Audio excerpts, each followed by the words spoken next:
ရွှေရတုပွဲမှာအပျော်လွန်သွားပြီးစင်ပေါ်မှာတောင်ရှိပစိုးကျွတ်ကြခဲ့တဲ့အောင်စပူမန္တလေးသိန်းစော်ရဲ့ရွှေရတုပွဲကြီးကတခိတခါကမြမဇက်သပင်လောကမှာအောင်မြင်ခဲ့တဲ့ကနဝေမင်းသားကြီးလေးလက်တကြောပြန်စုံစည်းခဲ့ကြတဲ့ပွဲကြီးဖြစ်ပြီးတော့တစုတဝေးတဲ့ပြန်လည်စုံစည်းနိုင်အောင်အတိကဥဆောင်စီစဉ်ပေးခဲ့သူကတော့ဇမင်းသားအောင်စပူဖြစ်ပါတယ်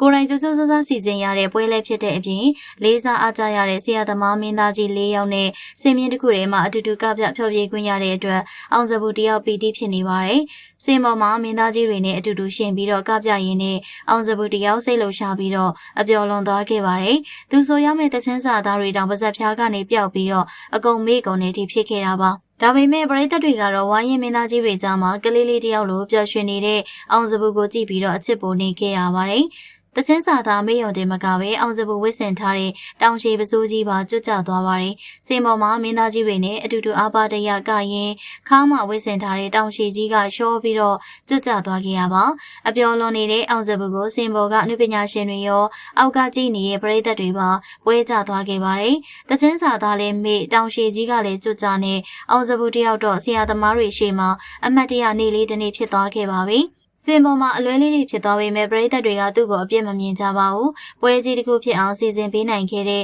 သူ့ရဲ့စေတနာနဲ့လှုပ်ရည်ကိုင်ရည်ကိုအားလုံးကအတိအမှတ်ပြုပြီးသားပါ။အလွဲလေးတွေလှုပ်ပြနိုင်တဲ့အောင်စပူကိုဘလို့အချက်တွေကြောင့်သဘောကျလဲဆိုတာဖြေခဲ့ကြပါအောင်ရှင်။ထိုင်းမီဒီယာတွေမှာအကျယ်တဝင့်ဖော်ပြခံရတဲ့အထိအောင်မြင်လာတဲ့စမ်းရည်မိုးဇမင်းသားလေးစမ်းရည်မိုးကိုပြည်တွင်းမှာပဲလူကြိုက်များတာမဟုတ်ပဲသူ့ရဲ့အောင်မြင်မှုကအခုဆိုရင်နယ်နိမိတ်တွေကိုကျော်လွန်သွားခဲ့ပါပြီ။လာမယ့်ဒီဇင်ဘာလမှာစမ်းရည်မိုးကထိုင်းနိုင်ငံမှာကြီးကျယ်ခမ်းနားတဲ့ဖျော်ဖြေပွဲကြီးတစ်ရက်ကိုပြုလုပ်သွားဖို့ရှိနေပါတယ်။ဒီသတင်းကထိုင်းရောက်မြန်မာတွေကြားမှာတင်ရေးပန်းစားတာမဟုတ်ပဲထိုင်းနိုင်ငံကပြည်တွင်းမီဒီယာတွေမှာပါလူပြောများနေပါတယ်။ထိုင်းမီဒီယာတွေကစမ်းရည်မိုးဆိုတာဘလို့မင်းသားလဲသူ့ရဲ့ကားဟန်တွေကဘယ်လိုရှိသလဲသူရရှိခဲ့တဲ့စုတွေကဘာတွေလဲဆိုတာက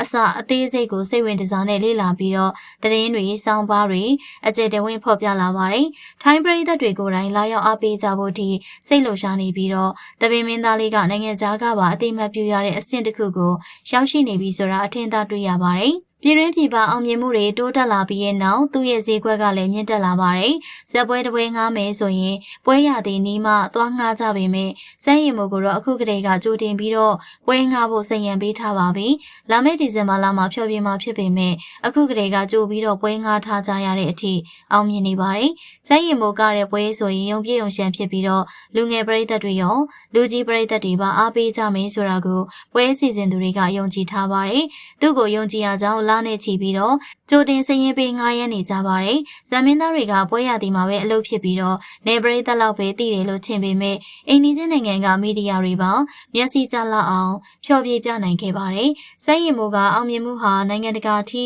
ခြေဆန့်သွားနိုင်မလားဆိုတာအမြင်လေးတွေကိုမှတ်ချက်ပေးခဲ့ပါအောင်ရှင်။